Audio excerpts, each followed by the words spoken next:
Hi, I'm Joan Newcomb. Today I'd like to talk about Gremlin Voices. Gremlin Voices are those negative thoughts that you have inside your head that come up anytime that you have an inspirational thought to do something fun, to step outside your box, to move forward in your life. Dr. Daniel Ammon of the Ammon Clinics, he calls them automatic negative thoughts.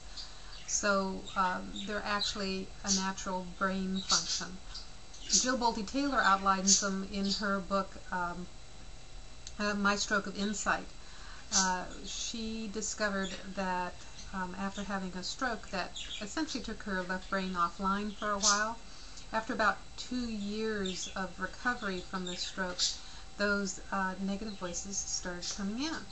She'd had such a blissful reprieve from it that she was kind of surprised and was able to see them not as herself.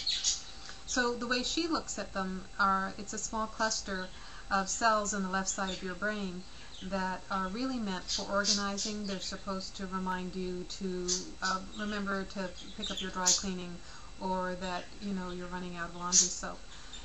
But what happens to us all is that these little cluster of organizing cells, they'll take a couple of facts and they'll spin a whole story in between.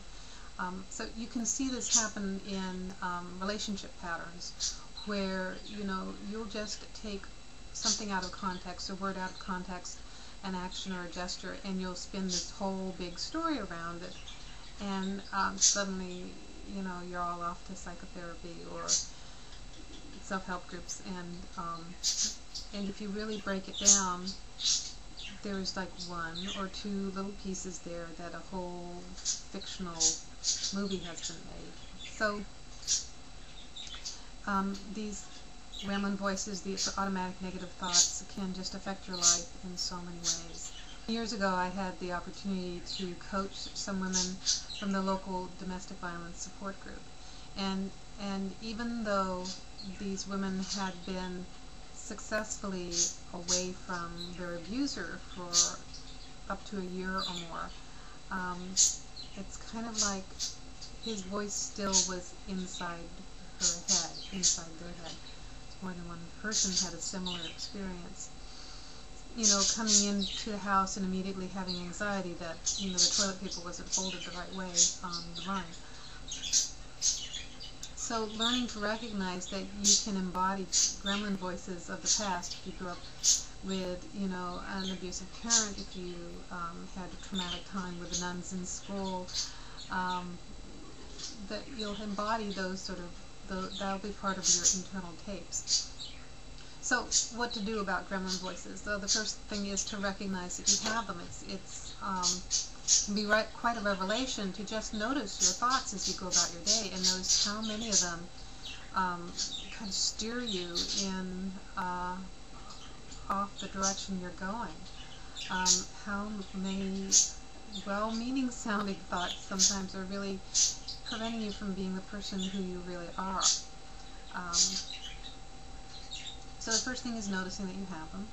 And the thing that I find helpful, because I'm defining them as gremlin voices, and as I said, Daniel Ammon has a great way of describing them as ants, because you can just imagine those thoughts sort of overrunning your brain.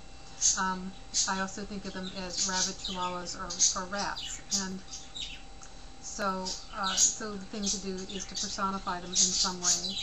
A cartoon figure is great. I had a client once, who saw hers as Eeyore from Winnie the Pooh, because hers was always like, oh well, it's a gray, depressing day.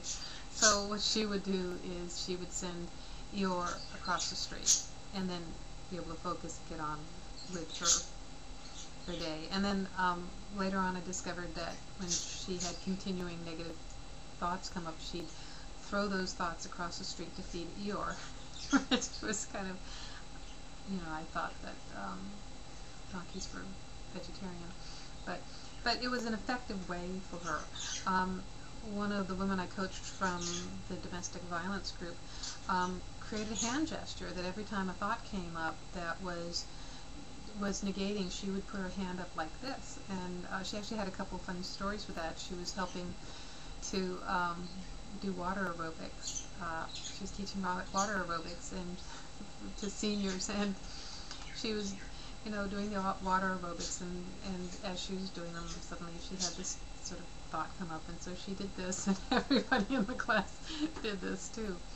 So, but it turned out to be very effective for her, because she later had to start communicating with her abuser, and one time, it started on the phone, piece by piece, and when she finally was face to face with him, he said something, and she put her hand up like this, and it stopped him. And so it was the beginning of her reclaiming her power from what had been a very devastating situation. So it's amazing when you kind of take those thoughts by the ears and do something else with them, how your life can change. As I said, sometimes I call mine rabid chihuahuas, because they can be in packs. And just imagine throwing kibble into the woods, and all of those chihuahuas disappearing into the underbrush is helpful. Another thing was, I talked about them as rats, because what I notice is if you pay attention to them, well, you're feeding them, and if you had rats in your house, would you feed them? Okay, all those people who have pet rats would argue this, but if you have rats in your basement or in your walls, would you leave things out to feed them? So when you pay attention to those negative thoughts, and when you validate them, then they become stronger. You're validating the reality, which isn't true. Those negative thoughts are just a fabrication of these cells on the left side of your brain. So, another client of mine had her Gremlin Voices personified like some super competent female executive, and were always kind of being the taskmaster to her. And she was an artist. She was working on creating her business as an artist. And so a lot of that work is creative work. A lot of artists, the work doesn't show up on paper right away. It's in other realms before you get there. So if you have a taskmaster like that can just cut the creativity off. So what she'd do, she would send this imaginary female executive on fact-finding missions around the world. And when it's okay, it's a mental game that you're playing with yourself, but then it disappears. It moves out of your space. So I just remembered another little aspect as far as brain science goes. The thoughts that you think create neural pathways in your brain. So if you're constantly thinking negative thoughts, those are the pathways that are being channeled, being woven, being burrowed into your brain.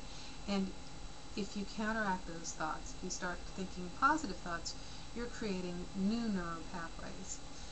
So the more negative thoughts you think, the more negatively your whole life seems to be. The more positive thoughts you think, the more positive direction your life goes.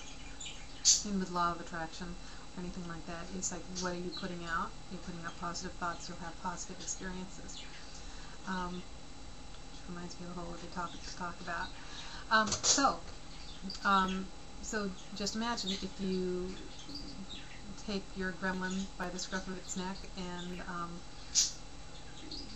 put it in another room. Somebody else's gremlins were actually like unruly children, and she would give them crayons and put them in the other room. So, you can personify yours any way you want. But, when you start to take charge of those gremlins, so you're not letting the gremlins run your life, you're not letting rabid chihuahuas steer your car, or make those major decisions for you. Just see what happens. Just imagine what your life would be like if the positive side of you, the stronger, wiser side of you, took charge. Because that's really what's happening when you remove these gremlin thoughts from your life. Everything opens up. That's all for today. Thanks.